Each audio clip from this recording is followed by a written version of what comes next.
वह जंगल में शिकार की तलाश में भटक रहा था। तभी अचानक उसकी निगाह एक मरे हुए हाथी पर पड़ी। सियार मरे हाथी को देखकर बहुत खुश हुआ। अरे वाह, आज तो मेरी किस्मत बहुत अच्छी है जो इतना बड़ा शिकार इतनी आसानी से मेरे हाथ लग गया। अब तो कई दिनों तक मुझे भोजन की तलाश में भटकना नहीं होगा। इससे तो मैं कई दिनों तक खाऊंगा। तो देर किस बात की, चलकर पहले लजीज भोजन का दावा उड़ाता हूँ। भूख से व्याकुल सियार हाथी के पास जाता है। सियार अपने दांतों से हाथी की मोटी चमड़ी फाड़ने का बहुत प्रयास करता है, लेकिन वह नाकाम रहता है। फिर निराश होकर इधर उधर देखता है। तभी अचानक उसे उसकी तरफ आते एक शेर दिखा। शेर को देख सियार के पसीने छूटने लगे। वह डर के मारे कांपने लगा। तभी सियार को एक आइडिया आया। नमस्कार मामा, मैं बहुत देर से आपके आने की प्रतीक्षा में इस हाथी की रखवाली कर रहा हूँ। आइए और अपना भोजन शिकार कीजिए मामा। अरे कालू सियार, मैं अपना शिकार खुद करता हूँ और दूसरों का किया हुआ शिकार मैं नहीं खाता। इस हाथी को तू मेरे तरफ से भेंट समझ और इसे तू ही खा। इतना बोल शेर चला गया। जय हो प्रभु, कम से कम बला तो टली। इस हाथी की खाल तो किसी न किसी तरीके से उधेड़ ही दूंगा। सियार को समझ नहीं आ रहा था कि हाथी को कैसे खाएं। अभी सियार असमंजस में फंसा ही था कि वहाँ एक बाघ आ गया। अरे बाप रे, यह क्या? जैसे तैसे एक बला टला, यह दूसरी बला कहाँ से आ गई? बाघ को भगाने के लिए मुझे भेद नीति से काम लेना होगा। सियार बाघ के नजदीक गया और बोला, बाघ काका, इस हाथी को शेर ने मारा है और अभी वह नदी में नहाने के लिए गया है। मुझे इस हाथी की रखवाली करने के लिए यहाँ छोड़ गया है और मुझे बोला है कि अगर कोई जानवर यहाँ आकर मेरे शिकार को खाने की कोशिश करे तो मुझे आवाज देना। अरे नहीं कालू सियार, मैं तो इस शिकार के लिए नहीं बल्कि तुम्हारी हालचाल जानने के लिए यहाँ आया था। मेरा पेट तो पहले से ही भरा हुआ है। मुझे इस हाथी से कोई लेना देना नहीं है। मैं अब जा रहा हूँ। शेर आए तो मेरा नमस्कार बोल देना। जान बची तो लाख हो पाए। जल्दी से निकल लेता हूँ यहाँ से, कहीं शेर आ गया तो लेने के देने पड़ जाएंगे।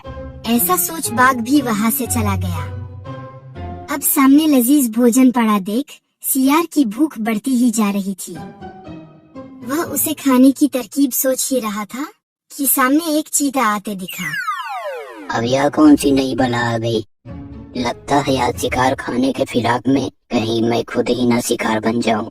अब इससे भी किसी तरह अपनी जान बचानी होगी। मैंने सुना है चीते के दांत बहुत पैने होते हैं। क्यों न चीते से ही इस हाथी की खाल उधड़वा लूं। अब तक चीता भी सियार के करीब आ गया। चीकू चाचा, मालूम पड़ता है तुम बहुत भूखे हो। इस हाथी का शिकार शेर ने किया है और मुझे इसकी रखवाली में छोड़ गया है। तुम इसे खाकर अपनी भूख मिटा सकते हो। शेर का नाम सुनकर चीते की सिट्टी पिट्टी गुम हो गई। क्या बात करते हो कालू सियार? शेर का किया हुआ शिकार मैं कैसे खा सकता हूँ? क्या मुझे अपनी जान प्यारी नहीं है? नहीं नहीं, मैं इसे खाया तो शेर मुझे खा जाएगा। शेर को मालूम चलेगा तब तो। अभी वह शेर नहाने गया है, उसे आने में अभी बहुत समय है। ऐसा करो, जब तक शेर नहीं आ जाता तब तक तुम इसे खा लो। मैं शेर पर निगरानी रख रहा हूँ। जैसे ही शेर आते दिखेगा मैं तुम्हें आवाज लगा दूंगा और तुम तुरंत यहाँ से भाग जाना।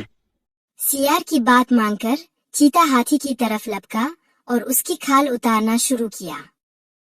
और इधर सियार चीते पर निगाह बनाए हुए था।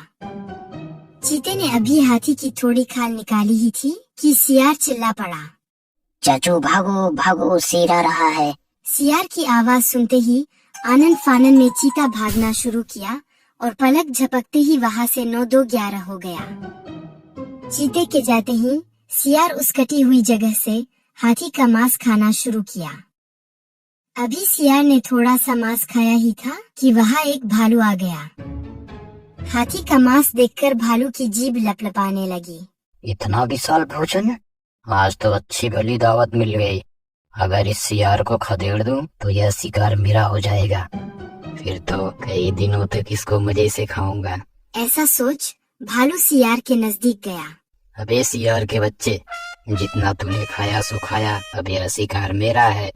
चल निकल ले यहाँ से, नहीं तो तेरे मांस से ही अपनी भूख मिटाऊंगा। हाँ भालू भाई, यह आपका ही भोजन है, आप आराम से खाइए इसको। आपके खाने के बाद बचा खुचा मैं खा लूंगा। ऐसा बोलकर सियार पीछे हट गया और थोड़ी दूर जाकर दूसरी दिशा में चेहरा करके एक जोरदार आवाज लगाई। शेर मामा जल्दी आ जाओ, एक मोटा ताजा भालू जंगल में फंसा है। सियार की आवाज सुनते ही भालू की पैंट गीली हो गई। बाप रे, यह सियार शेर से मिला है। इससे पहले कि शेर आ जाए, भागो यहाँ से। अगर सही वक्त भागा नहीं होता तो शेर के हाथों भी मौत मारा जाता। इधर भालू के जाने के बाद सियार ने कई दिनों तक हाथी का मांस खाकर अपना पेट भरा।